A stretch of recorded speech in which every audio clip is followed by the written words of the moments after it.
నూలు నూలులో శతాబ్దాల గౌరవం, పట్టు పరంపరకు ప్రతీక, సంప్రదాయానికి శాశ్వత చిరునామా సఖీ.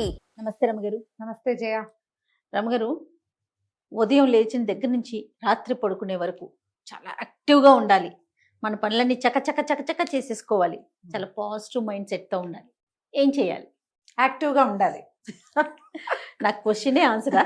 అంతే మరి. రోజంతా ఉండాలంటే జయ ఎన్ని రకాల పుల్లింగ్లు ఉంటాయి, ఎన్ని పక్కలకి లాగలు పడతాం మనం. అవునవును. మనకి మనమే లాగేసుకుంటాం. ఓసారి మగవాళ్ళు లాగేస్తారు, ఇంకోసారి పిల్లలు కాలు చేయి పుచ్చుకుని గుంజేస్తారు. సమాజం లాగేస్తుంది.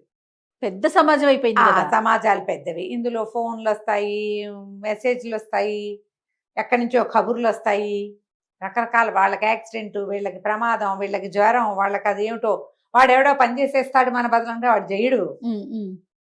మనం వెళ్లాల్సింది ఒక గంట లేటుగా మొదలు పెట్టారు, లేదా గంట ముందు అయిపోయింది. ఎన్ని వస్తాయో, వస్తూనే ఉంటాయి. జీవితమే ఆటుపోట్లమయంగా ఉంటుంది. సముద్రంలో అలల్లాగా జీవితం ఇట్లా పోతూ ఉంటుంది. యాక్టివ్గా ఉండాలంటే ఎలా ఉంటాం? వీటికి మనకి డబ్బు ఇవ్వరు. ఇప్పుడు యాక్టర్లు అనుకో, పాపం ఎలా ఉన్నా మనసులోది కష్టాన్ని పక్కన పెట్టి ఆయన మెరిపిస్తారు. మనం ఎక్కడి నుంచి మెరిపిస్తాం? వాళ్ళైనా వాళ్ళ సొంత జీవితాల్లో మెరిపించలేరు. హావభావాలు అనేక రకాలు ఇస్తారు, అనేక భావోద్వేగాలకి లోనవుతాం. రకరకాల ప్రెషర్స్కి గురవటం అనేది ఒక న్యాచురల్, సహజమైంది జరిగిపోతుంది. ఎప్పటికప్పుడు మనని మనం ప్రచోదనం చేసుకోవాలి. దీంట్లో జయ self love, self motivation, self criticism కూడా అవసరమే. ఈ క్రిటిసిజం తోటి నువ్వు దిగిపోకూడదు, నువ్వు ఎక్కడానికి క్రిటిసైజ్ చేసుకోవాలి. సెల్ఫ్ లవ్ నువ్వుగా సాగడానికి, అంతేగాని నువ్వేగా నార్సిస్టిక్ గా మిగిలిపోవటానికి కాదు. సెల్ఫ్ మోటివేషన్ ఎప్పటికప్పుడు మనకి అవసరం. శభాష్, నువ్వు చేయగలవు, లాస్ట్ టైం చేసాం, ఇది కూడా చేసేస్తాం, ఏముంది? వాళ్ళు హెల్ప్ చేయలేదు, ఆ పోని ఇంకోటి చేస్తాడు, వాడు చేయడు, పోని నేనే చేసుకుంటా, ఏం పర్వాలేదు, ఆల్ ఈజ్ వెల్. ఇది ఈ పాజిటివ్ యాటిట్యూడ్ ఎంతసేపు ఉంటుందా? ఉండదు, దిగిపోతూ ఉంటాం. ఎప్పటికప్పుడు దాన్ని దుమ్ము దులుపుకోవాలి చేయ. ఎప్పటికప్పుడు మన లోపల ఉన్న మన సెల్ఫ్ని బ్రష్ చేసుకుంటూ ఉండాలి. ఇప్పుడు ఈ సెల్ఫ్ని మనం ఎంత చంపేసుకుంటామో చుట్టుపక్కల గుంపంతా దాన్ని చంపడానికే ఉంటారు. అవును. అంతేకాదు, మనం కూడా ఇతరుల సెల్ఫ్ని చంపుతూ ఉంటాం, మనం కూడా చేస్తాం. ఏమంటారు, మన డిమోటివేజ్ అయిపోతూ ఉండటం, మోటివేషన్ తగ్గిపోవటం, కాంప్రమైజ్ కావాల్సి రావటం, జీవితంతో రాజీ పడాల్సి రావటం, జీవితం అంతా సర్దుకుంటూ ఉండటమే, ఎవరో ఒకళ్ళకి లొంగిపోతూ ఉండటమే, ఎవరో ఒకళ్ళకి సమాధానం చెప్తూ ఉండటమే మన జీవితంగా ఉంటుంది. ఎవరైనా దీనికి అతీతులు కాదమ్మా. ఆడ మగ లేదు ఇందులో. మనం ఏదో ఆడవాళ్ళ కోసం మాట్లాడుతున్నాం కానీ ఆడ మగ లేదు, పెద్ద చిన్న లేదు, డబ్బులు ఉన్నవాళ్ళు లేని వాళ్ళు లేదు, పదవి ఉన్నవాళ్ళు లేదా అధికారం ఉన్నవాళ్ళు లేని వాళ్ళు లేదు. ఎవరైనా ఏదో ఒక దశలో, ఏదో ఒక స్థితిలో, ఎక్కడో ఒక చోట రాజీ పడవలసిందే. రాజీ పడకుండా మోనార్క్గా ఉన్న వాళ్ళని మనం ఒక్కళ్ళని కూడా చూడం. అద్భుతంగా తమ రాజకీయ జీవితాల్లోనూ, లేకపోతే అధికార జీవితాల్లోనూ, ఉద్యోగ జీవితాల్లోనూ రాణించిన వాళ్ళు, మహాద్భుతమైన రాణింపు ఉన్న వాళ్ళు కూడా సొంత జీవితాల్లో దుంపనాశనం అయిపోయిన వాళ్ళని చూస్తాం మనం. ఏముండదు ఇక్కడ, ఇదేముండదు. ఇంకొంతమంది ఉంటారు చక్కగా జీవితాలు అన్నీ బాగుంటాయి, వీళ్ళకి గుర్తింపు రాదు, బయటికి వెళ్ళలేకపోతారు, ఆ సమస్య ఉంటుంది. ఈ రోజువారీ వాళ్ళతో మగవాళ్ళకి కింద వాడిని నలిగిపోవటం, అత్తవారి కింద, అమ్మ వాళ్ళ కింద, కజిన్స్ దగ్గర, పిల్లల దగ్గర లొంగిపోవటం. అన్ని చోట ఓసారి లొంగామనుకో, అన్నిటికీ లొంగుతామా మనం? ఎక్కడైనా ఒక చోట లొంగాల్సి వస్తే రెండో చోట లేవాలి. జీవితం ఒక ప్రవాహం లాగా ఉండాలి. ఎలాగ ఇప్పుడు చూడు, పైనుంచి నీళ్లు పడుతున్నాయి, ఓ చోట మూసేశారు, అక్కడే కూర్చుంటాయి నీళ్లు. ఎక్కడ సన్న దారింది అటు వెళ్ళడానికి ట్రై చేస్తే నీటిలాగా ఉండాలి, నిరంతరం నడుస్తూ ఉండాలి.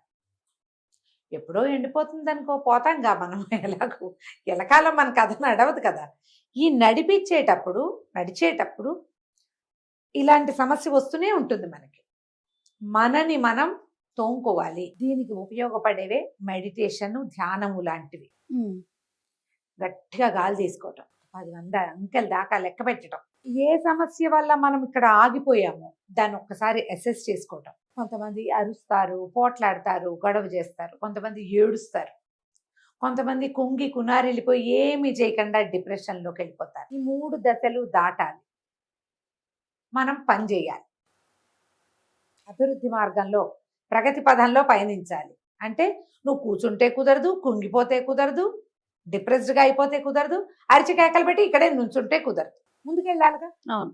వీటన్నిటి ఈ దశలన్నీ దాటేస్తాం మనం, వస్తాయి ఇవి దాటి ప్రయాణించాలనే ఒక్క స్పిరిట్ లోపల ఉండాలి.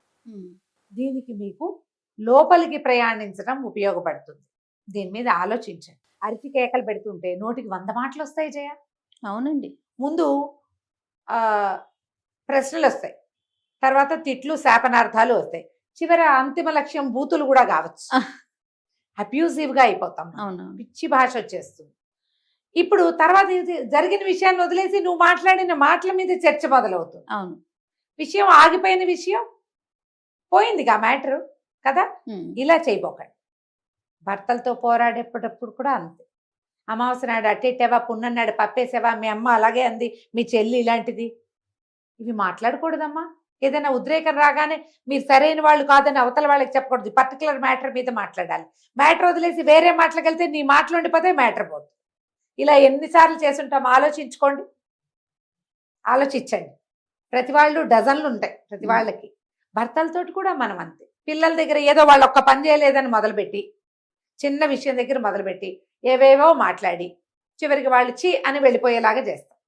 తోడుకోడళ్ళతో అంతే, కజిన్స్ తోటి అంతే, ఫ్రెండ్స్ తోటి అంతే, అమ్మలతోటి నాన్నలతోటి కూడా అంతే. ఎంతసేపు మనం పురాతనమైనవి తీస్తాం. ఎప్పుడు కూడా మీరు ముందుకెళ్ళాలి, యాక్టివ్గా ఉండాలి అంటే ప్రెసెంట్ మ్యాటర్ దీన్ని సాల్వ్ చేయటం. వాళ్ళని వెళ్ళనివద్దు, పాత విషయాలకి మీరు వెళ్ళబోకండి. ఈ పని అవ్వాలి. ఇవాటి మీరు గనక ఇలా పని మీద కూర్చుని 2-3 సార్లు ఇట్లా హ్యాండిల్ చేస్తే మీకు తెలుస్తుంది ఉత్సాహంగా ఎలా ఉండాలి. పని చేయించే మార్గం మీకు అర్థమవుతుంది.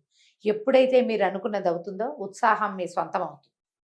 యాక్టివ్గా ఉంటారు, అంతేగా. పని అయిపోతే యాక్టివ్గా ఉంటారు కదా, ఇంతే లెక్క. ధ్యానం చేయండి, మెడిటేషన్ చేయండి. దీనికి అదేమిటో కావాలి, మ్యాట్ కావాలి, దాని డ్రెస్ కావాలి. కళ్ళు మూసుకోండి, మొదట నోరు మూసేయండి, బ్రెయిన్ని మూయడానికి ట్రై చేయండి. ఏం ఆలోచించద్దు. ఒక్కసారి మీరు మంచి గ్రీనరీలో ఉన్నట్టు ఊహించుకోండి. మిమ్మల్ని మీరు ఒక మహావృక్షంగా భావించండి. ఇవేవి సమస్యలుగా తోచవు. మీకు ఒక పెద్ద చెట్టు మీరే, పూర్తిగా ఆకుపచ్చ ఆకులు ఉన్నాయి, అక్కడక్కడ ఎర్ర ఎర్ర పువ్వులు ఉన్నాయి, బోలెడన్ని పిచ్చికలు, పిట్టలు, రాబిన్లు, చిలకలు అవన్నీ మీ మీద ఉన్నాయి. ఆ చెట్టు మీద బోలెడన్ని తుమ్మెదలు తిరుగుతున్నాయి ఆ పువ్వుల కోసం. కొంతమంది నీడ కోసం దాని కింద నుంచున్నారు, కొంతమంది కట్టెలు కొట్టుకుంటారు అదే చెట్టు మీద. ఏం నష్టం, 2 కొమ్మలు పోతే మళ్ళీ రావు, వస్తాయి. ఇలాంటి థాట్ తోటి ధ్యానం చేసి చూడండి, మీరు ఎంత బాగుంటుందో. హీల్ అయిపోతాం ఎప్పటికప్పుడు. చెట్లు కొట్టేస్తామా, ఈ కొన్ని చెట్లు చూడు, ఈ మన కరెంటు వైర్లకు అడ్డం వస్తాయి, డిప కటింగ్ చేస్తారు డిపార్ట్మెంట్ వాళ్ళు. అవును. ఒక 2 రోజులు పోసిపోయినట్టు ఉంటుంది. అసలు అయ్యో ఇదేంటి ఇలాగైపోయింది అని ఒక్క జల్లు పడిందంటే అసలు మొన్న చూసింది ఇదేనా, మీరు ఫోటోలు తీసి పెట్టుకోవాల్సిందే. బ్రెయిన్ కూడా దాన్ని గుర్తుపెట్టుకోదు. మన జీవితం కూడా అంతే. ఈ పాజిటివ్ వేలో కనుక ఆలోచిస్తే యాక్టివ్గా ఉంటారు రోజంతా మీరు ముందుకెళ్తారు. మీ ఉద్దేశమే అది. మీ బ్రెయిన్ ఇలా ఉండనుకో, ఇలాంటి ఐడియాలజీ తోటి ఉంటే చిన్న చిన్న అబ్స్ట్రక్షన్స్ అసలు ఏమీ మిమ్మల్ని ఆపలేవు. హాయిగా ఉంటారు. మీ వల్ల మీ జీవితం బాగుంటుంది, చుట్టుపక్కల వాళ్ళ జీవితాలు బాగుంటాయి, ఇల్లు వాకిలి ఆఫీసులు బ్రహ్మాండంగా ఉంటాయి. హ్యాపీగా ఉండండి. దీంతో పాటు మీరు 2-3 మంచి అలవాట్లు చేసుకోండి. ఎక్స్ఫోలియేషన్ బాడీ ఎప్పటికప్పుడు. స్నానం చేసేటప్పుడు శ్రద్ధగా చేయండి, బాగా ఒళ్ళు తోముకోండి, చక్కగా తినండి శుభ్రంగా. దిక్కుమాల డైటింగ్లకి వెళ్ళకండి, సంతోషంగా ఉంచుకోండి మిమ్మల్ని మీరు. నేను ఈ మధ్య ఎవరినో చూశాను, ఆవిడ అంతకుముందు నాకు గుర్తుండి చాలా ఫేమస్ పర్సనాలిటీ, మంచి వెడల్పాటి మొహం, బ్లిస్ఫుల్ చక్కటి నవ్వు, బ్రహ్మాండంగా ఉండేవారు. ఇటీవల చూసి ఏవోటి టీవీ ప్రోగ్రామ్, ఇదేమిటి ఈవిడ ఇలా అయిపోయారు అనిపించింది నాకు. ఎంత ఉసూర్మియాగా అంత సన్నబడిపోయారు, అనారోగ్యంతో సన్నబడిపోయారో, లేదా ఈ ఇప్పుడు వచ్చిన దౌర్భాగ్యపు డైటింగులతో సన్నబడిపోయారో. బంతి పువ్వుల రథం వల్లే ఉండే మనిషి సన్నగా ఈ మొహం అంతా పీకిపోయి ఇంత మొహం. ఆవిడ తాలూకు మినియేచర్ ఫామ్ లాగా ఉన్నారు. ఆవిడ పేరు నాకు గుర్తులేదు కానీ టీవీలో కనపడ్డారు. 2-3 రోజులు శివరాత్రి భోజనాల గురించి ఎంత బాగుండేవారో జయ. వెలిగిపోతూ ఉండేది మొహం, బ్రైట్ ఐస్. మిమ్మల్ని మీ పాత ఫోటోలు మీరు బాగున్నప్పుడు, అంటే చబ్బీగా ఉన్నప్పుడు, సన్నగా అయ్యాక చూడండి, జనాలంతా నువ్వు స్లిమ్ గా అయ్యావని పొగుడతారేమో, నువ్వు అందం పోయావు, పోయింది నీదేం చెప్పరు మీకు. నువ్వు అందంగా లేవు ఇప్పుడు అని మీకు చెప్పట్లేదు, మీరు సన్నగా అయ్యారు అని మాత్రమే మాట్లాడతారు. మీ మొహంలో కళ లేదు, వెలుగు లేదు, బ్రైట్నెస్ లేదు, మీ కళ్ళల్లో పాత బ్యూటీ లేదు, చామ్ పోయింది. నేనైతే చెప్తా జయ, సన్నగా అయితే ఇదేమిటి ఇలా అయ్యారు, అందం అంతా పోయింది అంటాను. మీరు అనేస్తారు నేను అనేస్తాను. ఎందుకంటే మీరు శుభ్రంగా తింటూ ఉంటే ఆత్మ సంతోషిస్తుందమ్మా, దాని వెలుగు మొహంలో కనపడుతుంది. ఈ కొంచెం కొంచెం ఇవి తిని అవి తిని గడ్డి గాదం తిని అన్నం మానేసి చిన్నప్పటి నుంచి తింటున్నది మానేసి ఏదో మీకు ఆరోగ్యపు సమస్యలు ఉండి తప్పనిసరి చాలా ఓవర్ వెయిట్ ఉంటే తప్పదనుకో. ఏం సౌందర్యమమ్మా, నా బట్టలు చిన్నవైనా, నేను ఇంటి దగ్గర ఇప్పుడు 100 కేజీలు ఉన్నాయి, నువ్వు 80, 70కో రావాలి. నువ్వు ఉన్నదే 75 లేదా 65, నువ్వు 40కో 45కో ఒక్కిలాగా ఎందుకైపో. నాకు కరీనా కపూర్ అంటే చాలా ఇష్టం చేయ, ఎప్పుడు చెప్తా కదా ఈ మాట. అసలు ఆ అమ్మాయి పుష్టిగా ఉన్న రోజుల్లో ఎంత కళ్ళపర నిండుగా ఉండేదంటే పిల్ల. ఆ తర్వాత సన్నగా అయిందా, నాకు ఆ సినిమా నచ్చింది, ఆ పిల్ల నచ్చలేదు. దాన్ని తీసేసి ఆ సినిమా ఎలా చూడాలో తెలియదు, అస్సలు నచ్చడం మానేసింది ఆ సన్నగా అయ్యాక. మొహం ఇట్లా అయిపోయి బుగ్గలు లేవు, నునుపు లేదు, మెరుపు లేదు, చాము జీరో. వెయిట్ తగ్గాలంటే తిండి మానేసి కాదు, తిండి తగ్గించి ఎక్సర్సైజ్ పెంచి, ఇగో ఇది ఎక్సర్సైజ్, ఇది మీ తిండి, ఇంత తిండి తగ్గించండి, ఇంత ఎక్సర్సైజ్ పెంచండి, గట్టిగా అవుతారు, మొహాలు బాగుంటాయి. దానికి తోడు ఎక్సర్సైజ్ చేయటం వల్ల మీ లోపల నుంచి బలపడతారమ్మా మీరు. బలం మొహంలో కనపడుతుంది, బోన్ స్ట్రెంగ్త్ పెరుగుతుంది. ఇదేముంది, తిండి మానేస్తే బలహీనత, అదేం అందం కాదమ్మా. బక్కతనం అందం కాదు. బక్క సన్నగా ఉంటే నిన్నేమంటారు మీ ఫ్రెండ్స్, పాత ఫ్రెండ్స్ ఏమనే వాళ్ళు, బక్కి మనం అక్కడెక్కడికో వెళ్ళి ఆవిడ హాయ్ బక్కి, ఏమిటి బక్కి పెళ్ళి ఇంత నున్నగా ఉంటాయి అనుకున్నాను. చిన్నప్పుడు సన్నగా ఉంటారు, చిన్నతనం వల్ల. చిన్నపిల్లలు సన్నగా ఉంటే ఓకే, మీరు 35 ఏళ్ళు వచ్చేదాకా చక్కగా నున్నగా బుగ్గలతో జవసత్వాలు నిండుగా ఉన్నట్టుండి సడన్ గా మీకు సౌందర్యం పిచ్చి పట్టి you are not in good curves, just బక్క అవుతారు. అందం లేని బక్కతనం, పిల్లోలోంచి గాలి తీసేసినట్టు అలా అవ్వకండి. అది మీ ఆత్మవిశ్వాసాన్ని దెబ్బతీస్తుంది, మీ ఉత్సాహాన్ని పాడు చేస్తుంది. సన్నగా అయ్యి ఉత్సాహంగా అయ్యాం, నేను చాలా ఆత్మవిశ్వాసంతో ఉన్నాను ఎవరన్నా చెప్తే రహస్యం, అసలు ఇప్పుడు నిజం చెప్పు అని కనుక్కోండి. ఉత్సాహం ఉండదు రమ్మగారు. ఆలోచించండి. నేను డిస్కరేజ్ చేయట్లేదమ్మా మిమ్మల్ని, మీరు సన్నగా అయిపోవాలని మీకుంటే, బట్ కర్వ్స్ తోటి అవ్వండి, విత్ గుడ్ షేప్ తో సన్నబడండి. అప్పుడు అది మీకు ఆత్మవిశ్వాసాన్ని పెంచుతుంది, మీరు యాక్టివ్గా ఉంటారు. సూపర్. నమస్తే రమ్మగారు, పుష్టిగా తినమంటున్నారు. నమస్తే. నమస్తే జయ.